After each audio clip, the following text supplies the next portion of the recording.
Hi friends, welcome to my channel AHS knowledge. आज हम lockout tagout यानी कि लोटो के बारे में डिस्कस करने वाले हैं। So we will cover about what is lockout tagout, types of lockout tagout devices, hazardous energy sources and 6 steps in LOTO procedures. So video के शुरुआत में हम लोटो एक्सीडेंट्स के बारे में डिस्कस करेंगे। So first one we can see the serious accident about LOTO failure.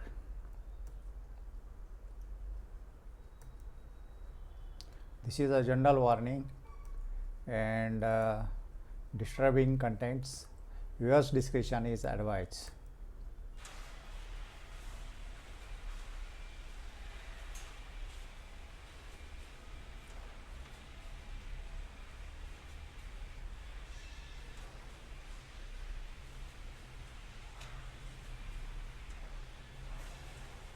So this is accidents about not following the Lotto procedure.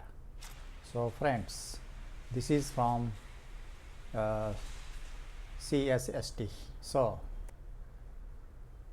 आपने अभी देखा how serious accidents happen if we do not follow the Lotto systems. So Lotto is very important in all factories, companies and process plant where there is a requirement of maintenance and repair and service of the equipment or machines. So we will see what is lockout and tagouts. Lockout and tagout को short में LOTO बोला जाता है।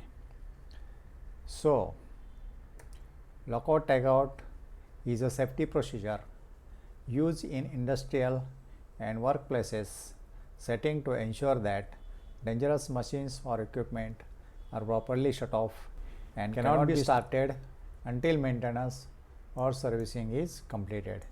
जब तक servicing या maintenance पूरा नहीं होता है उसके दरमियान कोई भी मशीन या मशीन का पार्ट चालू नहीं होना चाहिए, इसलिए उसको लोटो प्रोवाइड किया जाता है।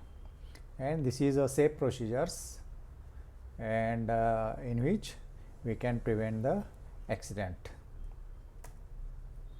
Now there are different types of lockout tagout devices, so we will go one by one.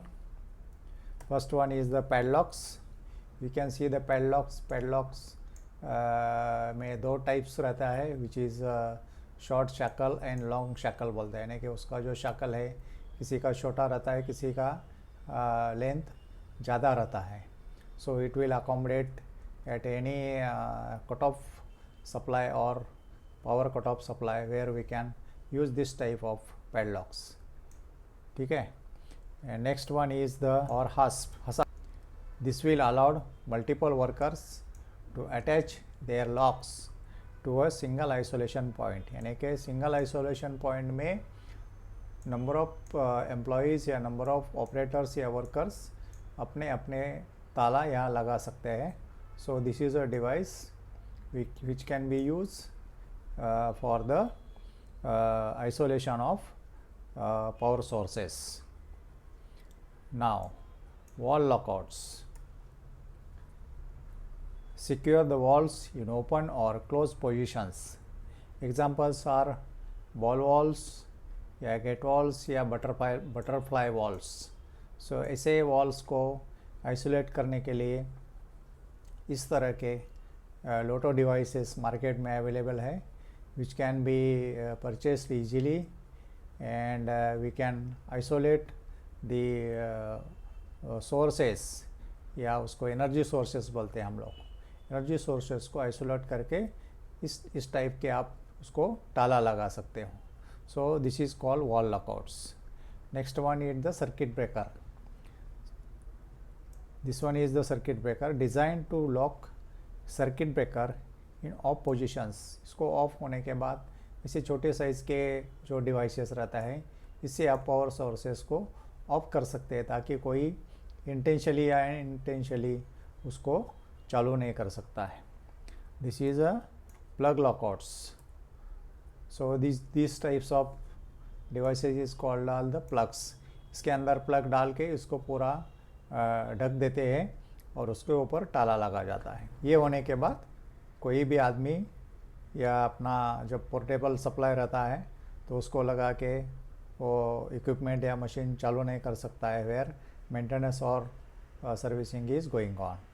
So plug lockouts covers the electrical plugs to prevent the reconnections, यानी कि दोबारा कनेक्शंस दूसरा आदमी नहीं कर सकता है. This one is the cable lockouts. Flexible devices use for various isolation points including walls and handles. Number of points को आइसोलेट करना है तो इस टाइप की केबल रहती है और इस टाइप के सेफ्टी डिवाइसेस रहता है या लोटो डिवाइसेस रहता है. उसमें आप इस दोनों का यूज़ करके अपना नंबर ऑफ आइसोलेशन पॉइंट्स उसको क्लोज कर सकते हैं या एनर्जी सोर्सेस को ब्लॉक कर सकते हैं. And this last one is the tags which we know. सबको पता है दिस टाइप के टैग्स रहते हैं. टैग्स के ऊपर कभी टैग लगाया, लोटो कब किया, उसका डेट्स रहता है. उसके बाद वर्कर का नाम या एम्प्लॉयज़ का नाम या ऑपरेटर का नाम रहता है एंड उसका डेसिग्नेशन रहता है. एंड जो लोटो किया है which is maintain in the register. एक रजिस्टर रहता है, रजिस्टर में मेंटेन होता है कि कौन सा तारीख को कौन सा मशीन पर लोटो लगाया है. So this is all about lockout tagout devices. Now will go to next. Next one is the hazardous energy sources. कोई भी मशीन चलाना है या इक्विपमेंट चलाना है तो उसको अलग अलग के सोर्सेस रहते हैं, जैसे कि इलेक्ट्रिकल रहेगा या मैकेनिकल रहेगा या हाइड्रोलिक रहेगा, न्यूमेटिक रहेगा या थर्मल या स्टीम रहेगा. तो इसे अलग अलग उसको सोर्सेस रहते हैं एंड वो सोर्सेस आपको आइडेंटिफाई होना चाहिए. सो first one is the electrical is the importance. Without electricity we cannot run the plant or we cannot run the process. So live wires or circuits stored energy in capacitors, batteries and static electricity. So ऐसे तरीके के different types जो elements है, electrical elements तो को आपको identify करना है और उसके अनुसार उसको आइसोलेट भी करना है. Next one is the mechanical energy. इसमें से जो मूविंग पार्ट्स रहते हैं या स्प्रिंग अंडर टेंशन या कंप्रेशन में रहता है या rotating parts of the machinery जैसे फ्लाई व्हील्स रहता है, तो इसमें एक्सीडेंट के चांसेस रहते हैं. तो वो आपको आइडेंटिफाई करना ज़रूरी पड़ता है. Now next one is the hydraulic. Hydraulic यानी कि pressurized fluids in hydraulic systems such as those in lifts और हेवी मशीनरीज. जैसे अपने जेसीबी रहता है या एक्सकेवेटर रहता है या कोई अपना बड़े साइज़ के प्रेस मशीन रहता है. सो इसमें हाइड्रोलिक ऑयल या हाइड्रोलिक फ्लूइड से ये अपना इक्विपमेंट्स मूवमेंट चलती है. तो इसको भी आइडेंटिफाई करना है और उसी के साथ उसको आइसोलेट करना है जब वो मेंटेनेंस और सर्विसिंग के लिए उसको लेना है तो. And this is a pneumatic energy. Pneumatic यानी कि कॉम्प्रेस ईयर बोलते हैं या प्रेशराइज ईयर और गैसेस इन पाइपलाइन और pneumatic tools.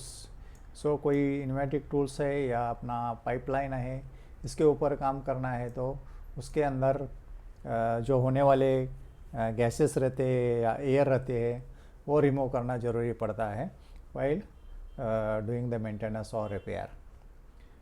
Thermal energies. Thermal energy यानी कि steam या high temperatures from the steam या heated fluids है या stored cold energy है, जैसे cryogenic systems में इसका इस्तेमाल हो जाता है in माइनस डिग्रीज. सो इसी टाइम्स जब आपको काम करना है या इक्विपमेंट में काम करना है तो उसको दोनों को भी संभालना पड़ता है. हाई टेम्परेचर्स या स्टीम रहता है या हॉट सरफेस रहते हैं, उसको भी देखना है. उसकी वजह से कोई इंजरीज़ या कोई एक्सीडेंट्स जो आदमी मेंटेनेंस या सर्विसिंग कर रहा है उसको नहीं होना चाहिए। तो इसलिए these energies are important and they should be isolated before doing the maintenance. There are another energies like chemical energies.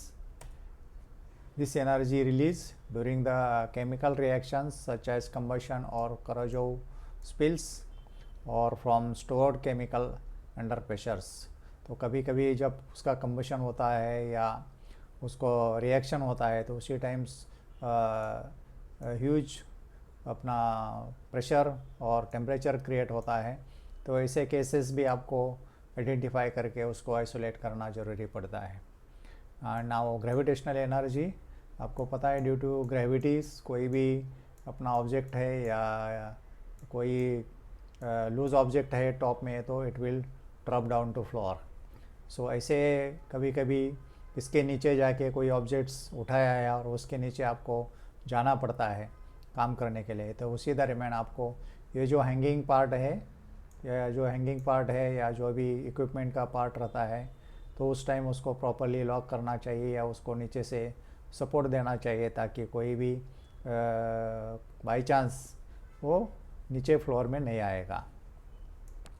Radiation energies आपको पता है which is use for the X-rays or radiation purpose, hazardous exposure to ionizing or non-ionizing radiations from equipments like lasers, X-rays और radioactive materials। तो ऐसे भी कुछ energies रहती है which is used in the medical field or in the engineering applications for which we have to identify and isolate the sources, radiation energy sources. So friends, identifying and controlling these energy sources is critical to prevent the accidental release during the maintenance and ensuring worker safety. So इतने अभी जो discuss किया है energy sources उसको आपको identify करना है, उसको कंट्रोल ही करना है ताकि कोई आगे जाके हादसा नहीं होगा during the maintenance and servicing. So friends, we'll go to next parts of the lockout tagout, which is called as the LOTO procedure. Now there are six steps. We will go one by one. First one is the preparations. Preparation करना है मतलब क्या करना है, आपको identify the equipment और machinery to be service and understand its energy sources. Preparation के दरमियान आपको मशीन कौन सा है वो आपको आइडेंटिफाई करना है और उसके साथ ही साथ उसको कौन से सोर्सेस उसको मशीन को कनेक्ट किए हैं वो भी देखना है ताकि वो प्रॉपरली आप आइसोलेट कर सकते हो। Notify and shut down the equipments, इसमें inform affected employees and about the LOTO procedures and its purpose. Power down the equipment using the normal operating controls, यानी कि आपको जो मशीन पर काम करने वाले जो ऑपरेटर है या उसके साइड में काम करने वाले जो एम्प्लॉयज़ है उसको आपको बताना है, that is called affected employees. ठीक है, we have to tell about the affected employees about the LOTO procedures. और इसका पर्पज़ क्या है, किस लिए मशीन आपको मेंटेनेंस करना है या सर्विसिंग करना है वो बताना है। And communication is very important. Third one, isolate energy sources. We have to disconnect all the energy sources, जो भी इलेक्ट्रिकल है, हाइड्रोलिक है, न्यूमेटिक है, मशीन को आने वाले जो सोर्सेस है उसको आपको बंद करना है। So next step is the apply lockout and tagouts. जो आपको आइसोलेशन पॉइंट है वहाँ आपको लॉक्स एंड टैग्स अप्लाई करना है to the energy isolating devices to prevent the accidental start off. ठीक है, देन नेक्स्ट है रिलीज स्टोर्ड एनर्जी। ये आपको लॉकआउट होने के बाद उसको पाइप के अंदर या कोई स्टोर्ड एनर्जी एग्जिस्टिंग है तो उसको आपको रिलीज़ करना है। एग्जांपल है ब्लीडिंग ऑफ द प्रेशर्स, कोई कॉम्प्रेस एयर का प्रेशर है या हाइड्रोलिक का प्रेशर है या कोई केमिकल का प्रेशर है तो वो रिलीज़ करना है। एंड लाइक कैपेसिटर्स में एनर्जी स्टोर्ड होता है, या अपना बैटरीज रहता है, बैटरी में एनर्जी स्टोर रहता है, तो उसको आपको रिमूव करना है या उसको ड्रेन करना है. And last step is the verify the isolations. We have to confirm the machines is fully de-energized by the testing controls and equipments. आपको चेक करना है सही तरीके से वो मशीन ऑफ हुआ या नहीं है. तो उसको एक टर्म्स और भी बढ़ गया है, उसको बोलते हैं लोटो टो, यानी कि lockout, tag out and try out. So ये भी टर्म्स आपको पता होना चाहिए इन द लोटो सिस्टम्स. ठीक है. सो फ्रेंड्स, ओशा स्टैंडर्ड्स जो है उसमें अपना रेफरेंस नंबर है 29 CFR 1910.147 states about the control of hazardous energy, that is the lockout tagout's.